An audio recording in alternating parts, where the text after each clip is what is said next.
Hello, everybody. Today's installment. Well, rather than just dwell on another night that seems to be recapitulating a certain template, what is that template? That Iran is launching missiles at this country every night. People are killed every night because of the same reason, that they're not going to the bomb shelters. So last night, some people were killed in one of these attacks because rather than go to the bomb shelter below the building, they chose to stay in the reinforced room in their apartments, which is good against shrapnel, but not against direct hits. Now, as it relates to these reinforced rooms, a law was passed here in Israel following the first Gulf War with Saddam Hussein. If you remember, in that war, Saddam launched 39 Scud missiles at Israel, several of them penetrating and hitting the area of Tel Aviv. Remember, in those days, there was no such thing as the Iron Dome. And after that war, a law was passed that every new apartment building that's built must have in each apartment one of these reinforced concrete rooms. The problem is they're not able to take a direct hit from a warhead that weighs half a ton to a ton. And these are the size warheads that Iran is lobbing at Israel each night. So last night, one of these reinforced concrete rooms in somebody's apartment took a direct hit, and unfortunately they died. And therefore, we're seeing a template repeated night after night. And I'm sure it's going to happen again tonight, as this war is being fought, at least on the Israeli front, almost exclusively at night. There was alarms here in Israel yesterday. For the first time, I had to go to the bomb shelter in daylight, but it ended up being a false alarm, or at worst, maybe a couple of these slow-moving drones approaching the country, which were shot down, and therefore nothing really happened during that event.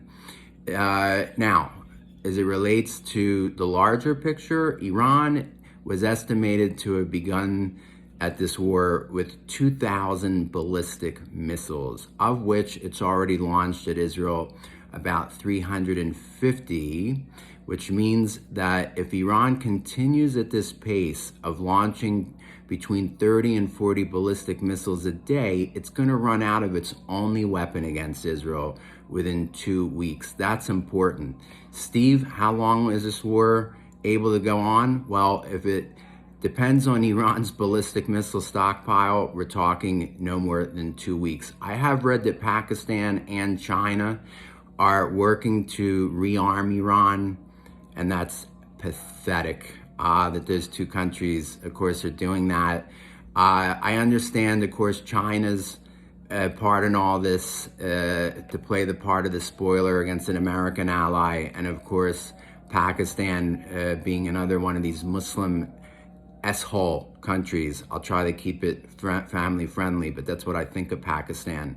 Pakistan has nuclear weapons themselves, so it's not like Israel can just go there and teach them a lesson, which is the lesson of this war. Once a country becomes a nuclear country and Iran is a nuclear threshold state, well, that changes what you can do with these countries. And that's why it's important to make sure that Iran never gets a nuclear weapon, not only because they've said that they want to destroy Israel, but they also would use it as a nuclear umbrella for their proxies to do whatever they want against Israel, because then Israel couldn't retaliate against Iran, the head of the snake, okay, providing them that umbrella because it has a nuclear weapon. As it relates to this whole issue of the war against Iran's nuclear program, of course, you've all heard that the main site in the country that needs to be taken out is Fordo. Now, of course, everybody's heard that Israel is hoping America will drop one of its famous bunker-busting bombs on Fordo.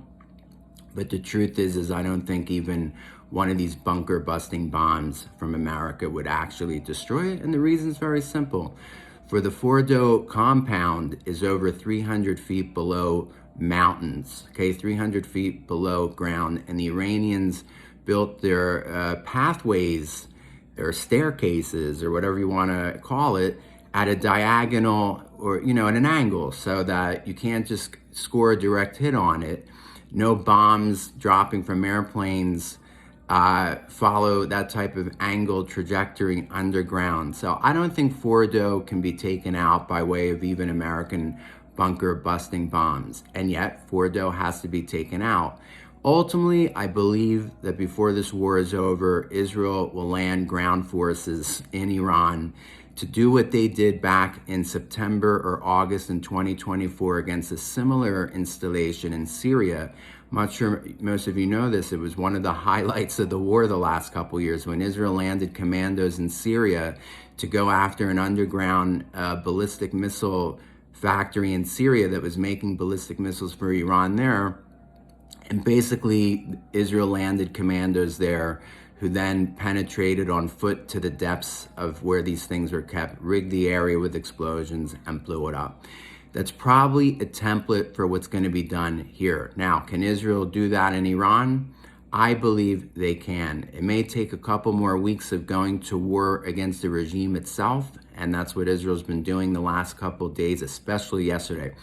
Folks, just know that what Israel's accomplished the last couple of days is being hailed as at least as impressive as the pager attack, and perhaps even more.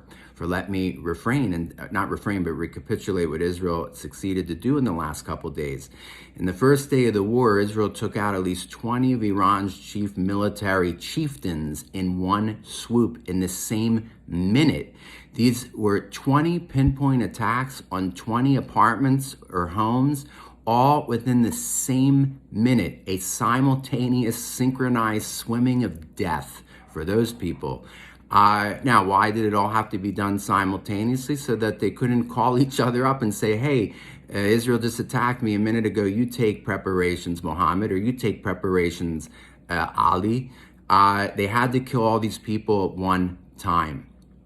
So they did. That was their first success. I told you that they killed 9 of Iran's nuclear scientists that day. Yesterday, they killed an additional, I don't know if it was an additional 14 or an additional amount of, let's say an additional 5 that brought the total to 14. But yesterday, as Israel was attacking Iran's regime sites, okay, it's Islamic Revolutionary Guard intelligence sites and different military installations. They also set off car bombs throughout Tehran, killing additional nuclear scientists. So this opening salvo of what Israel's achieved the last couple of days will be studied as much as what Israel accomplished in the first few days of the 6-day war, as much as what Israel did in the pager attack. It's just amazing stuff. The last thing I want to say, because I do have to go in just a minute, is why it looks like Iran made no preparations for this type of Israeli attack on it. Iran had decades to prepare for such an Israeli attack on it, and they did nothing. And what's the theme here, folks? It's arrogance, Islamic Jihad arrogance, something that was shared by Sinwar Nasrallah and the Ayatollah.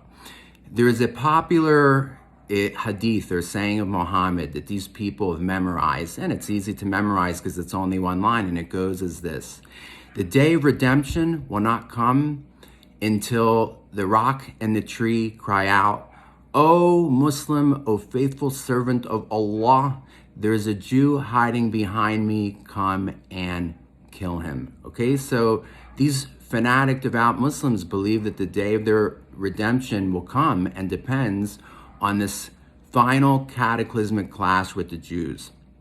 Sinwar believed that that day had come back in October 2023, that the rocks and the trees were about to cry out. And you could even understand how in the opening 5 to 6 hours of the October 23 attack on Israel, when Jews were literally hiding behind rocks and shrubs there at the Nova Festival and on the Kibbutzim that border Gaza, you can understand how Sinwar believed the day really did come, and that the redemption of his kind of cult belief in death, you know, because that is what his version of Islam is. It's a cult of death.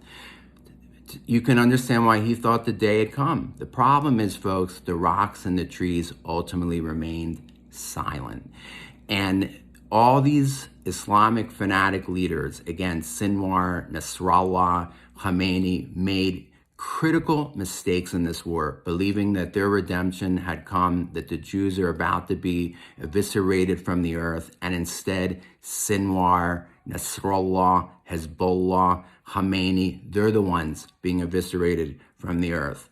And yes, it's true that Khamenei is still alive, but his regime is being eviscerated from the earth. I personally believe that when this war ends, his regime will likely have fallen. I don't know how they survive this with all of the regime's assets and key people being lost over the last 48 hours. Now, I have friends who are Iranian. I won't mention them, of course, by name, who have families still living in Iran, in Tehran, and they've told me that their family there senses the end is near. I posted video footage on my Facebook page of regime members and their families escaping Iran at their airport, although their skies have been shut to the public at large. So even they sense the end is near. I do believe that this regime is in its last days, even though no one in Israel here is hailing as much because they don't want to get caught overstating something in case it doesn't play out like that. But if I had to give a title to this video, and this is the title I will likely give to it, it will be When the Rocks and Trees Remained Silent. The death cult that's been fighting Israel for the last 2 years believed that their day of redemption had come, and therefore they didn't plan appropriately, and instead they're the ones who are being taken out. Anyway, folks, this is my update. It's gone long enough for today. This is Steve, the tour guide, bidding you safety and security where you are. Bye-bye.